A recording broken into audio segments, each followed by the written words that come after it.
Hello and good day. How are you, grade 11s? The time currently is 14:00. Uh, Today is a Thursday of the 23rd of July, and we are still with the sine rule. So, before I continue on and actually do the theorem, because this video is actually based on the theorem, what I'm going to do is a little bit of revision of what we did yesterday. So the deal with these videos, they do follow each other. So um, if you want to be a good student, this is what I advise you to do.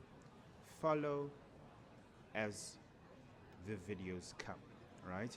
So that you're not left behind or you're not confused by what you have to actually go through.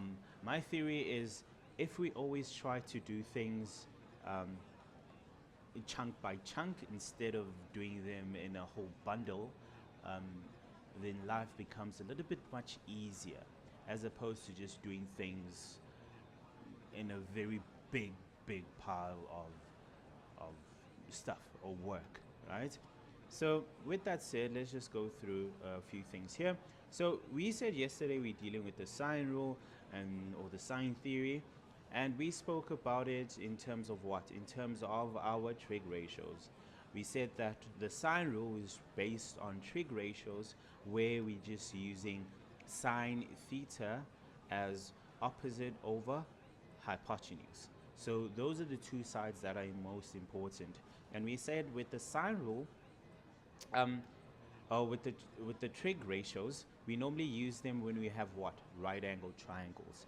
And then then came up with the question, when do we use the sine rule? We use it when we do not have a right angle triangle, meaning suppose we have an obtuse triangle, an acute triangle, then if we wanted to calculate sides and angles, we can then go on and use what? Our sine rule as given.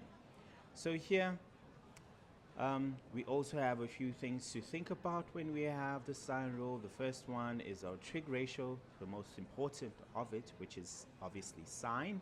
And then we have algebra, meaning we will be asked to solve some unknown, right? If we don't know something, we need to solve it, meaning we're moving from what? From your real, or sorry, your non-real to your real space, right? If you think about your number system, moving from non-real to real is based on us solving things. And then here we then move on, we've got geometry. So meaning we are still doing what? We're still measuring, but in this case we're doing more of calculations based on what? Sides and angles, right? The most important things. So meaning here, when you do meet up with triangles, you need to then remember what? All your geometry reasoning, right? The one that I spoke about yesterday was a reasoning based on isosceles triangles, where you have equal sides create what? Equal angles. And equal angles, if it was inverse, right? Equal angles create what? Equal sides. That sort of stuff for isosceles triangle. And then we also talked about some angles of a triangle. Some angles of a triangle, and we also mentioned that geometry has many more reasons. So that means that in the back of your mind, consistently, when you're dealing with shapes, you need to start thinking about your geometry. You need to start thinking about your algebra. What am I doing? Solving things, right? So that means I need to know the principles of my algebra. Um, what can I say? Rules, right? Knowing and understanding what do I do when I have this and so forth. Okay, then now moving on to the theorem, right?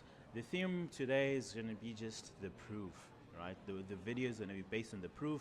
So what I'm going to do is write a few statements down, and then from there we can go on and actually fill in more information about this. So here what I have is just the theorem of who? The theorem of sine, or we can just say the sine rule. And what I have in front of me is, without actually thinking about it, by just skimming through this triangle or just browsing through it, you can clearly see that this is an obtuse triangle, right? It's an isosceles obtuse triangle. Why am I saying it's isosceles? Because I know for a fact that just by looking at this, these three sides are not equal, and then this is the largest angle, so it's an obtuse, an obtuse scalene, right? It's obtuse, and it's a scalene, right? So meaning when I think about obtuse, I'm talking about the angle, and then when I'm talking about the sides, I'm talking about the scalene part of it. So just knowing your triangles also helps with this, right? Sorry about that confusion there. So let's just quickly move on. So here I'm just going to name this as A, B, C, right? And then here the theorem says, the first thing that you need to remember is that, okay, so in triangles,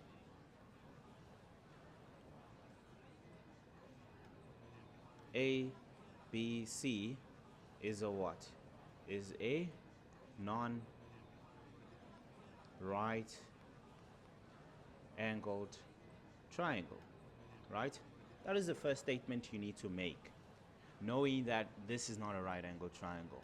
Why am I saying it's not a right angled triangle? Because if it was a right angled triangle, I would then start applying trig ratios. I'll then start applying Pythagoras. So that is the first statement. And then I can say, first things first, then here comes the difference now. Now I'm applying something, right? Let me just do it in red. Now what I want you to apply in, just say in your triangle ABC, we need to now draw what? Draw a perpendicular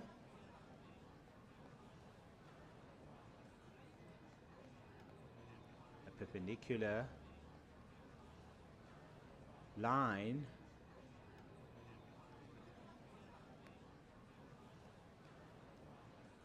from B to AC, and call that point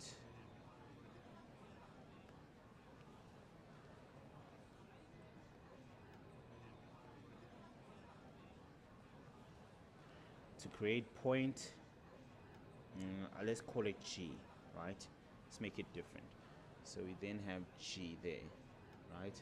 So we're drawing a perpendicular line from what? From B that meets AC to create what? To create the point G, right?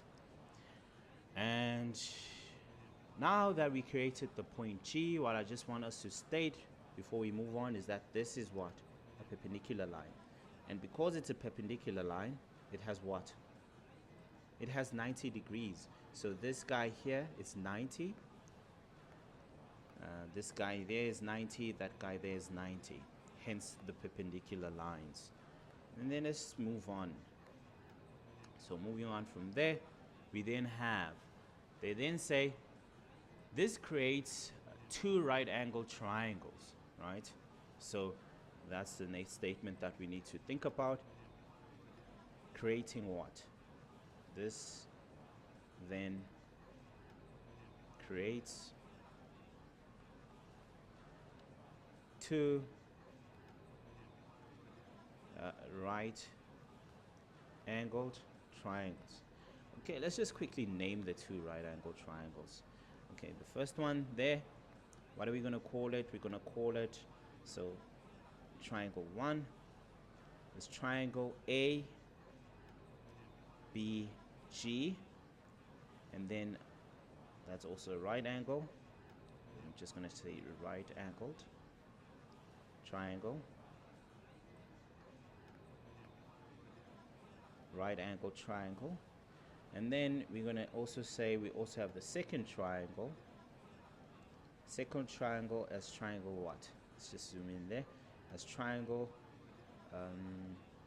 BGC. So we then have triangles B, G, C. It's also a right angle triangle.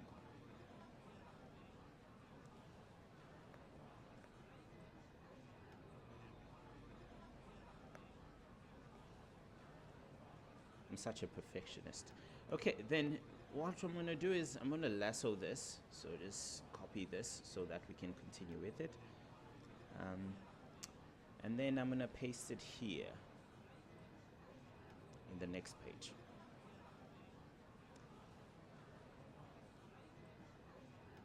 And then let's just resize it so that we have enough space. Let's resize it there to make it smaller so that we can make more notes regarding this. Okay, and then let's also take it, let's take this as well. Let's lasso these points here. Okay. So this, let's copy it down. And then let's also paste this here as well. And then let's just resize it. Let's resize it first.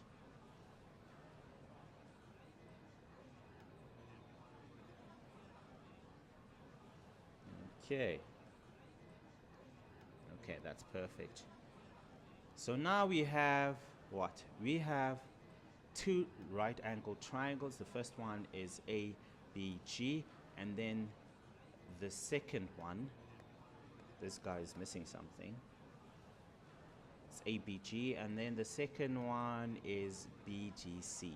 So I'm looking at ABG as well as what? As well as BGC. Those are the two triangles